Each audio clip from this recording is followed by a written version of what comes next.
اور خود عراقی عوام اپنے فیصلے کرے اور عراقی عوام پارلیمنٹ میں آئے اور اس پارلیمنٹ کے اندر اور اسی طرح جو وزراء ہیں کیبنٹ کے اندر کابینہ کے اندر وہ لوگ شامل ہوں جو عراقی ہیں، قوم پسند ہیں، عراق کی بات کرتے ہیں.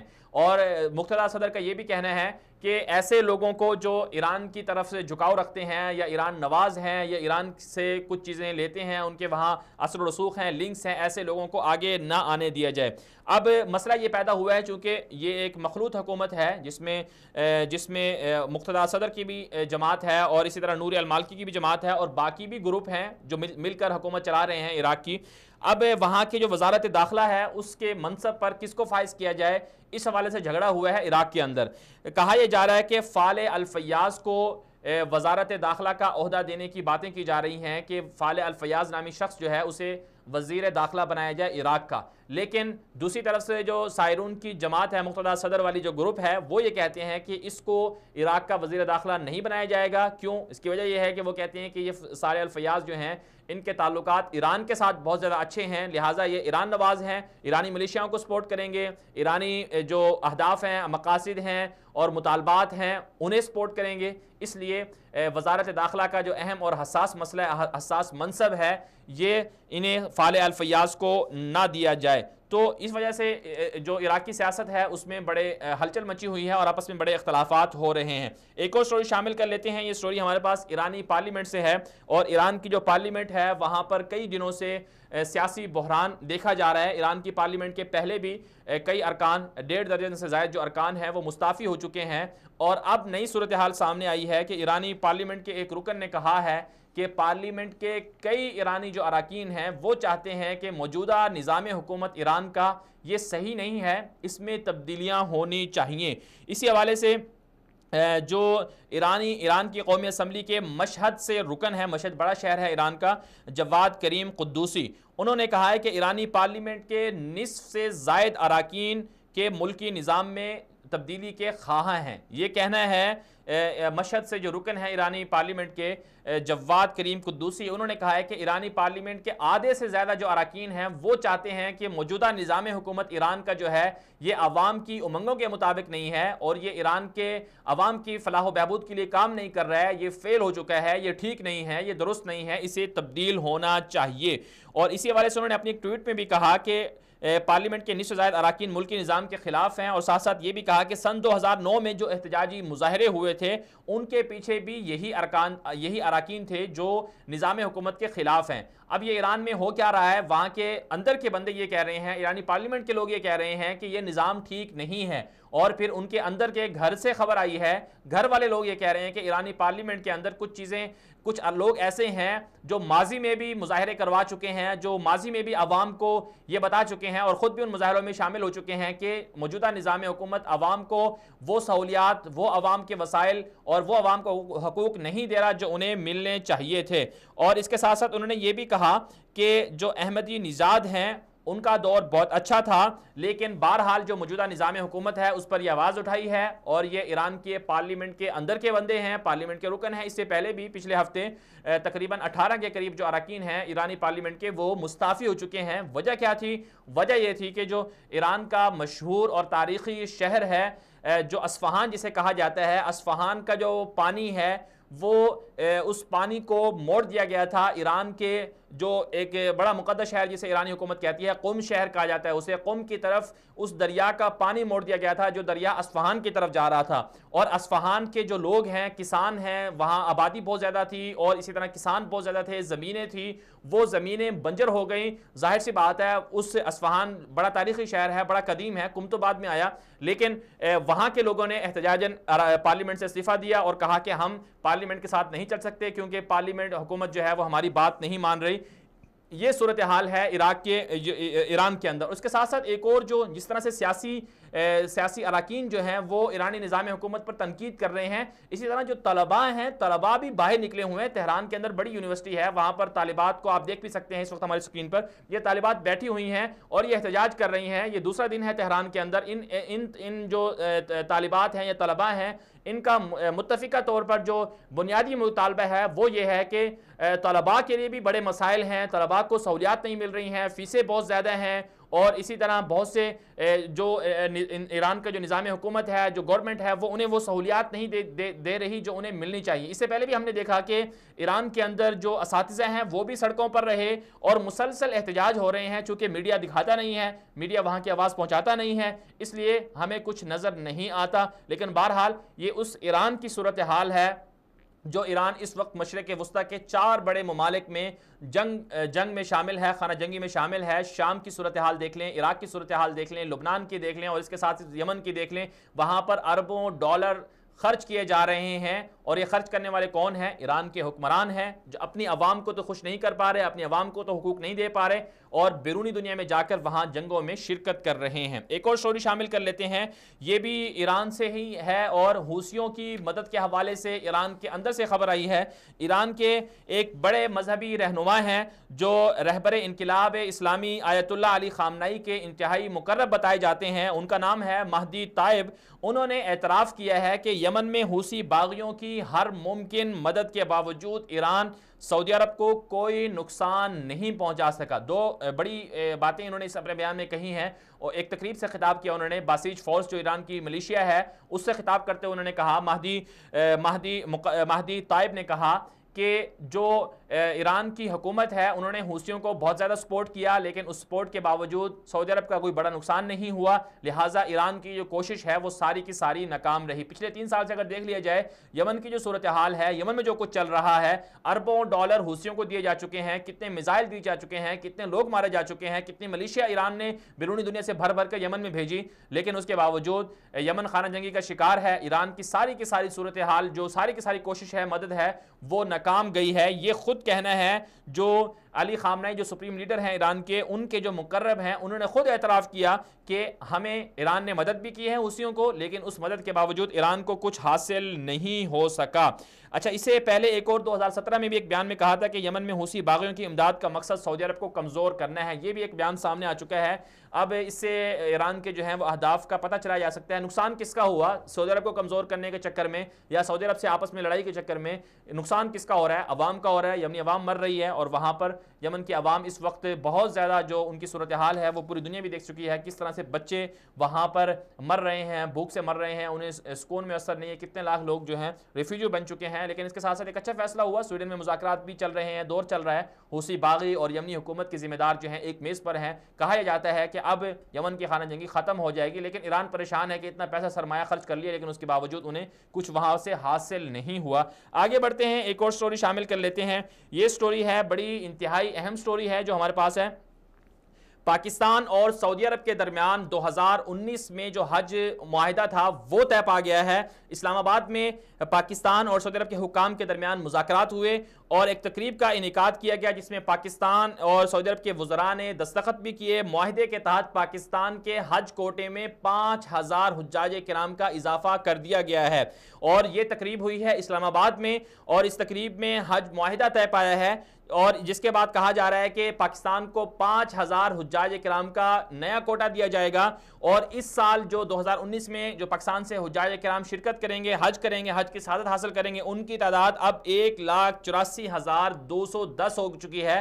اس سال 1,84,210 افراد حج کریں گے۔ اس کے علاوہ روڈ ٹو مکہ پروجیکٹ کا بھی آپس میں اتفاق کیا گیا ہے کہ جس میں صوبہ سندھ کے 35,000 حجاج مستفید ہوں گے اس پروجیکٹ کے تحت، اور اس پروجیکٹ کا بنیادی ایجنڈا کیا ہے کہ حاجیوں کی تصدیق اور امیگریشن کا جو عمل ہے وہ کراچی ایئرپورٹ پر ہوگا، جبکہ معاہدے کی روح سے پاکستانی حجاج کو ای ویزا بھی دیا جائے گا۔ یہ بہت اچھا فیصلہ ہے۔ پاکستان کے حجاج اور زائرین مکہ مکرمہ سے بہت زیادہ محبت کرتے ہیں، یہی وجہ ہے کہ ہر سال پاکستان کے حجاج کرام بھی دنیا کے سب سے زیادہ حجاج کرام میں شامل ہوتے ہیں، اور اس کے ساتھ ساتھ جو زائرین ہیں جو عمرہ کرنے آتے ہیں سال بھر، ان میں بھی پاکستان ہمیشہ سر فہرست رہتا ہے۔ پاکستانیوں کی جو محبت ہے مکہ اور مدینہ سے وہ بہت دیدنی ہے، اور یہ اچھا معاہدہ ہو گیا کہ پاکستان کی چونکہ آبادی بڑھ چکی ہے، آبادی زیادہ ہو چکی ہے، اور پاکستانی بہت زیادہ خواہش رکھتے ہیں، سال ہر سال سے انتظار کر رہے ہوتے ہیں کہ کسی طرح سے انہیں حج کا موقع مل جائے، اور اللہ تعالیٰ کے ہاں وہ یہ بڑا جو اسلام کا بنیادی رکن ہے یا بڑا فریضہ ہے،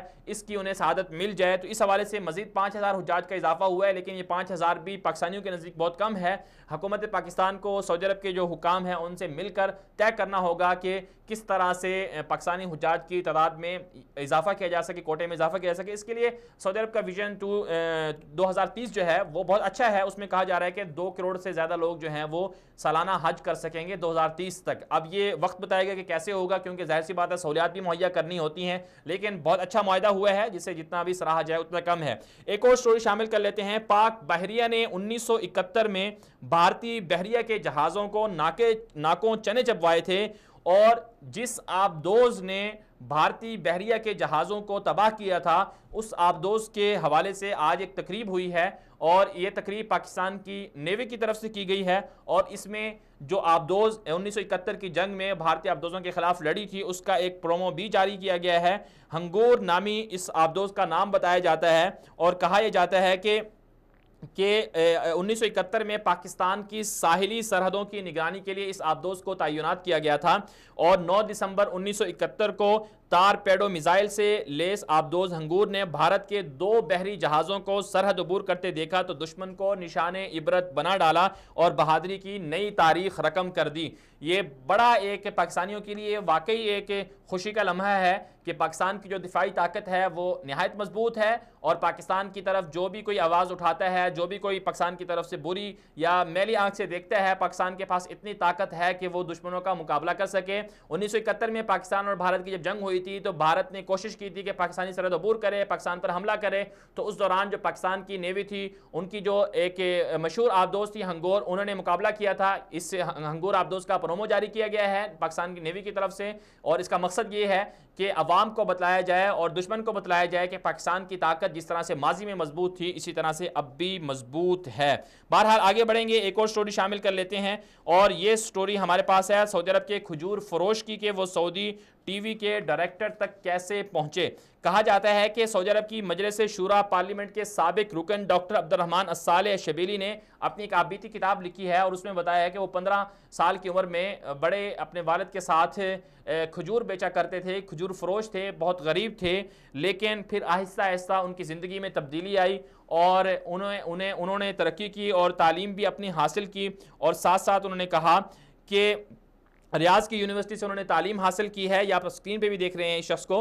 3 جنوری 1965 کو ریاض سے وہ سرکاری ریڈیو کے جو نشریات کا آغاز ہے وہ بھی انہوں نے کیا, جن کا نام ابھی آپ کو بتایا.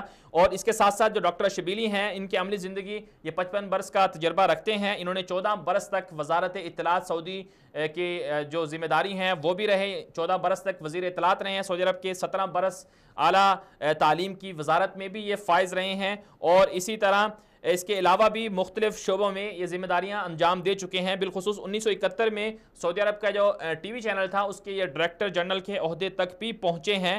اور ایک بڑی دلچسپ بات ہے جو انہوں نے خود بتائی ہے کہ سعودی عرب میں بہت کم لوگ یا دنیا بھر میں بہت کم لوگ یہ جانتے ہیں کہ الشبیلی ہی وہ واحد شخصیت تھی جس نے ریڈیو پر حرم شریف کی جو اذان نشر ہوتی ہے اس اذان کے بعد جو دعا ہے, اذان کی دعا, اس کا آغاز بھی انہوں نے کیا تھا. بڑا ایک 1960 میں انہوں نے یہ بڑا ایک اچھا فیصلہ کیا تھا. اچھا ان کا جو یہ ایک بنیادی طور پر ان کا جو پروجیکٹ تھا بہت اچھا تھا کہ اذان کے بعد جس طرح سے مکہ مکرمہ میں اذان ہوتی تھی, ریڈیو پر وہ نشر ہوتی تھی, دنیا بھر میں لوگ اسے سنتے تھے, اس اذان کے بعد 1960 میں یہی وہ شخص تھے جو سعودی عرب کے جو کھجور بیچا کرتے تھے لیکن بعد میں بڑے عہدوں پر پہنچے, اور پھر اس کے ساتھ ساتھ جو ہے انہوں نے حرم مکی سے جو اذان نشر ہوتی تھی اس کے بعد جو اذان کی دعا ہے وہ انہوں نے نشر کرنا شروع کی, اور 1960 سے لے کر اب تک جو ہے وہ اذان کے بعد جو دعا ہے, اذان کی دعا, وہ اسی طرح سے نشر ہوتی ہے. مقصد کیا ہے اس سٹوری کے بیان کرنے کا؟ مقصد یہ ہے کہ